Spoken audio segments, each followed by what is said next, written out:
Hello everyone, रज़ी मशकूर वतन की बात हम वतनों के साथ। जैसा कि आप सबको पता है कि उत्तराखंड की जो पॉलिटिक्स है उसमें पिछले 2 साल में जो भी उथल पुथल हुई, जो भी चेंजेस आए, एक चीफ मिनिस्टर पे दूसरे चीफ मिनिस्टर पे तीसरे चीफ मिनिस्टर, और इन तमाम तब्दीलियों के बावजूद, यानी मिनिस्टरों को एक के बाद दूसरे को लाने के बावजूद बीजेपी जो है वो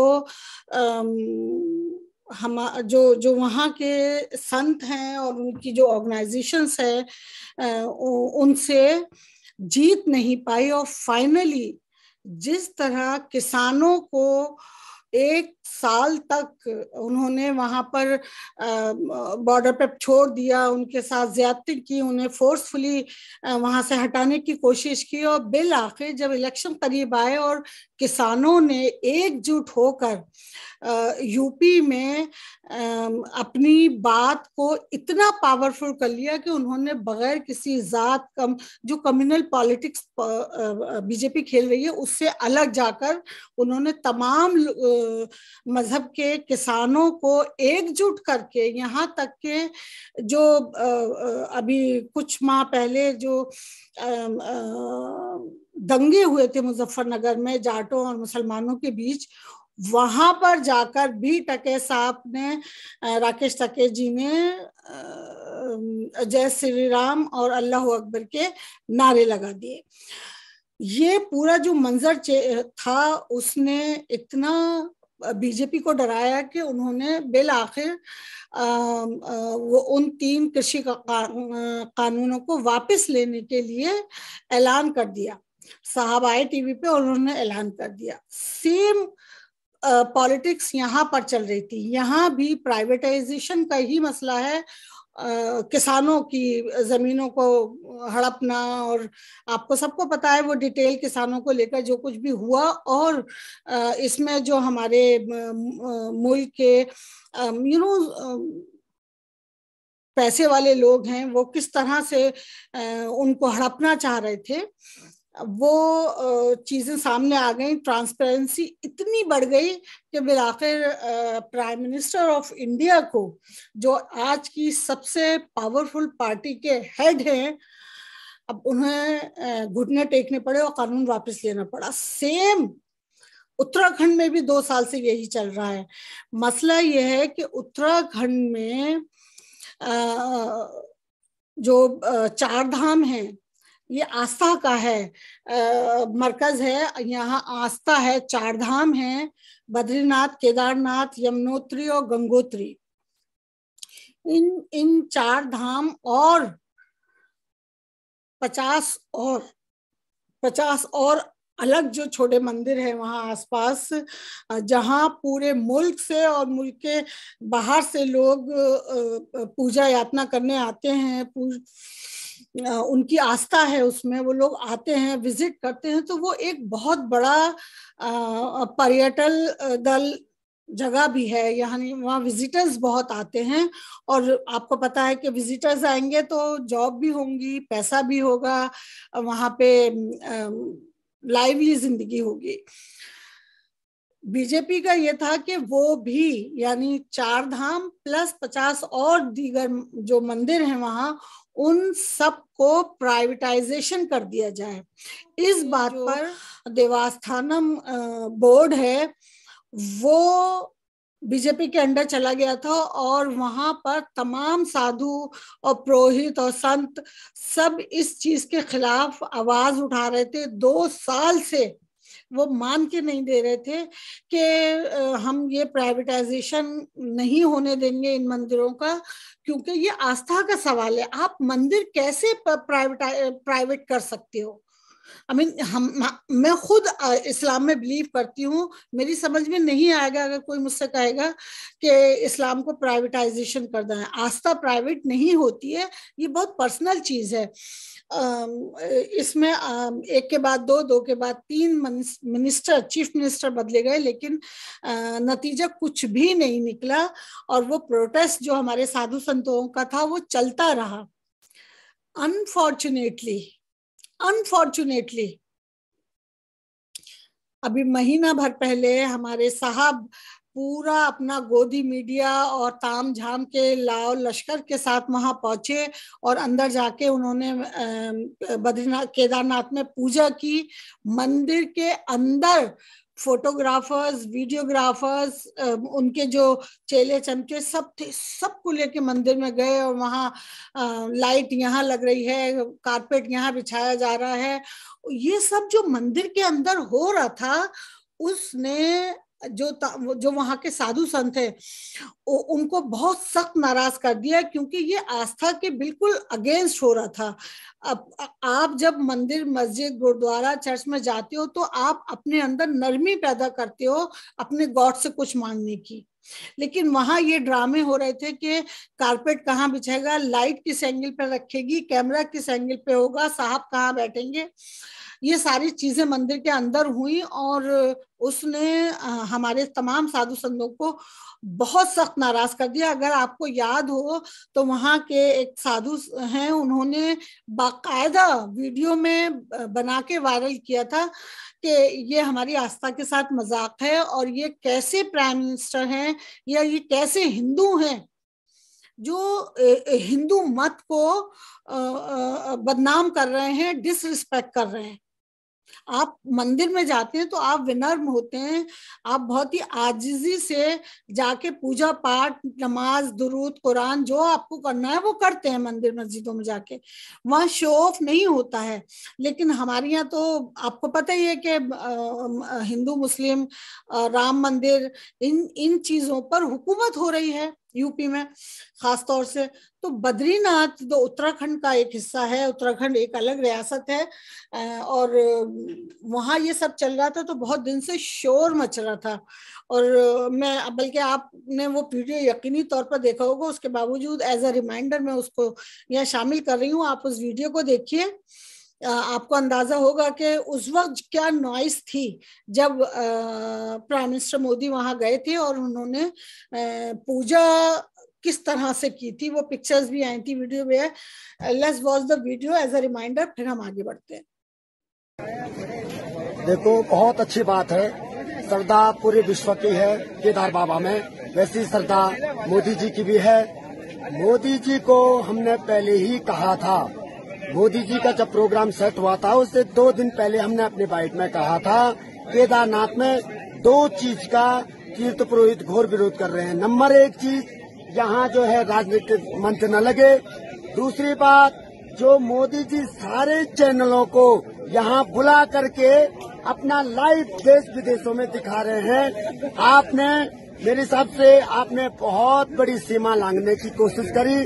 और ये एक मर्यादा में यहाँ के दर्शन होते हैं, ना कि दर्शन करते समय आप किसी को लाइव बताओ। आप अपनी श्रद्धा, यहाँ भगवान की जो दर्शन होते हैं वो एक गुप्त रूप में होते हैं। ऐसे नहीं कि आप चैनलों को, वो भी गर्व करें में, आपने बहुत बड़ा अन्याय किया। मैंने पहले भी इसका विरोध किया था, मोदी जी को ऐसा नहीं करना चाहिए था। कम से कम कुछ तो यहाँ के तीर्थ पुरोहितों की मोदी जी को मानना चाहिए। आखिरकार मोदी जी या उनके सलाहकार ऐसे उनको क्यों नहीं बताते हैं कि यहाँ बिल्कुल भी जो है लाइव दर्शन नहीं होते हैं। यहाँ श्रद्धालु आता है, अपना गुप्त दर्शन करता है, भगवान का आशीर्वाद लेता है और अपने गंतव्य की ओर चले जाता है।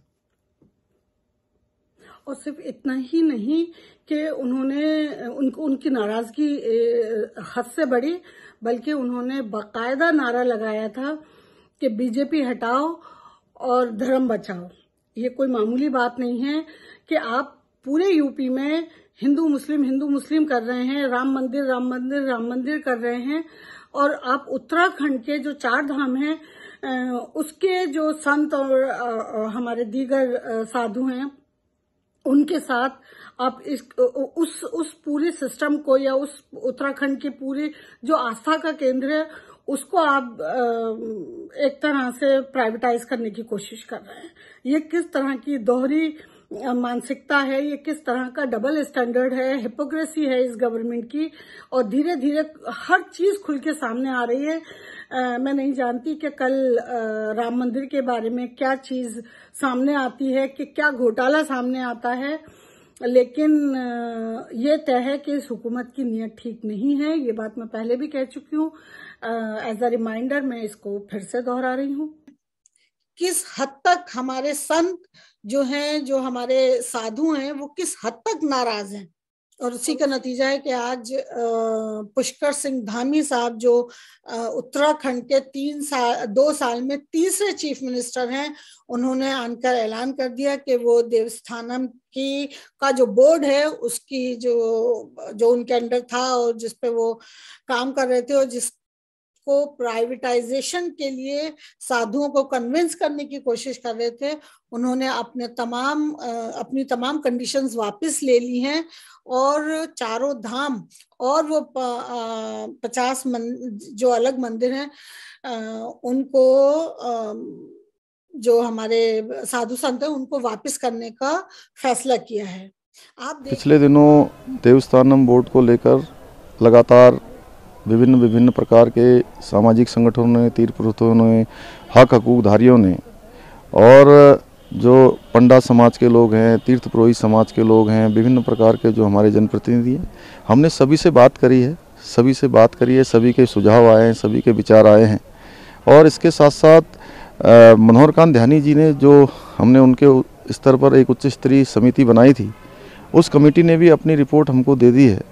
हमने सारे विचारों पर, सारे पहलुओं पर सारा विचार करते हुए हमारी सरकार ने निर्णय लिया है कि हम इस अधिनियम को वापस ले रहे हैं और आगे चलकर हम सभी से बात करके जो भी उत्तराखंड राज्य के हित में होगा उस पर जो है आगे हम कार्रवाई करेंगे। तो सभी से बात करेंगे, लेकिन फिलहाल हम इस अधिनियम को वापस ले रहे हैं। आप देखिए कि एक के बाद एक डीमोनेटाइजेशन जो पहला अनाउंसमेंट था वहां से लेके यहाँ तक जितनी भी चीजें इस गवर्नमेंट ने कही हैं, कहीं ना कहीं एट द एंड या तो वो उल्टी इन्हीं पर पड़ी हैं या आवाम पे पड़ी हैं।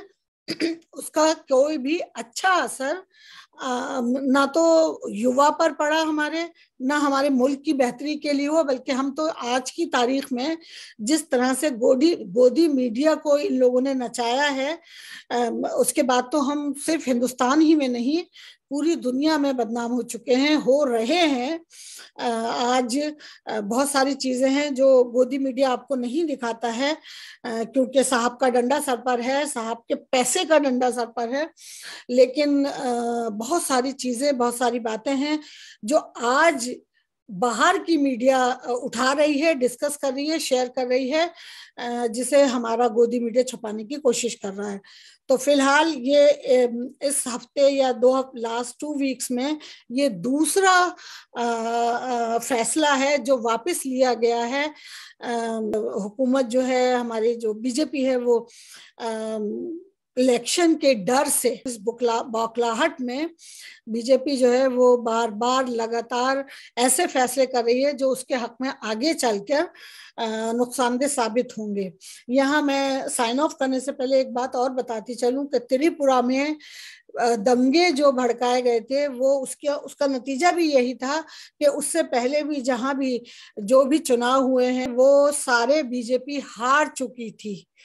इसलिए उन्होंने त्रिपुरा में फसाद करवाकर आधों की जुबान बंद कर दी और आधों को डर और खौफ का माहौल दे दिया, और रेस्ट तो उनके हाथ में, और ईवीएम भी है और प्रजातंत्र भी है और पूरा सिस्टम उनके साथ काम कर रहा है जो इलीगल है, क्योंकि डेमोक्रेसी में आप कोई भी पार्टी सिस्टम को यूज नहीं कर सकती, पर यहाँ यूज हो रहा है और बल्कि अब्यूज हो रहा है। तो बस आज के लिए इतना ही। आप सोचिए आपको किसे वोट देना है, इश्यूज पर बात कीजिए, अपने सोशल मीडिया पे बात कीजिए, हमारे कमेंट्स में बात कीजिए, यहाँ हमारे वीडियोस के कमेंट में बात कीजिए और इश्यूज को लाइए, क्योंकि जितने इश्यूज आप उठाकर लाएंगे, उन पर बात करेंगे, उनकी डिमांड करेंगे अपनी हुकूमत से, इस हुकूमत से, और जो भी आपके इलाके में अध्यक्ष या एमएलए या सीएम हैं उनसे आप अपने इश्यूज डिस्कस कीजिए, उनसे डिमांड कीजिए कि जॉब कहाँ है, उनसे डिमांड कीजिए कि एजुकेशन सिस्टम क्यों कोलैप्स हो रहा है, उनसे डिमांड कीजिए और सवाल कीजिए कि हमारी जो पूरी पॉलिटिकल प्रणाली है उसका यूज और अब्यूज क्यों हो रहा है, क्यों आज हम एजुकेशन में बिछड़ते जा रहे हैं। तो बराए मेहरबानी इन तमाम मसाइल जो आपके सामने हैं, आप खुद सफर कर रहे हैं, हम तो बहुत दूर बैठे हुए हैं, आप सफर कर रहे हैं, इसलिए सवाल आपको उठाने होंगे। अगर आपने सवाल उठाया तो हो सकता है कि लॉन्ग रन में हमें इस क्रूअल पार्टी से निजात मिल जाए और कोई ऐसी पार्टी आए जो इन मसाइल का हल लेकर आए। और आई एम श्योर कि कोई ना कोई ऐसी पार्टी होगी उधर जो ये देख रही है कि हिंदू मुस्लिम करके या पोलराइजेशन करके या डर और खौफ दिखाकर आज हिंदुस्तान में चुनाव नहीं हो सकता। अगर बीजेपी जैसी पार्टी हार सकती है तो कोई भी हार सकता है। इस खौफ में शायद पार्टियां कुछ बेहतर कर सकें हमारी आवाम के लिए। Thank you so much. Keep watching BDC TV, वतन की बात हम वतनों के साथ। जय भारत, जय भारती।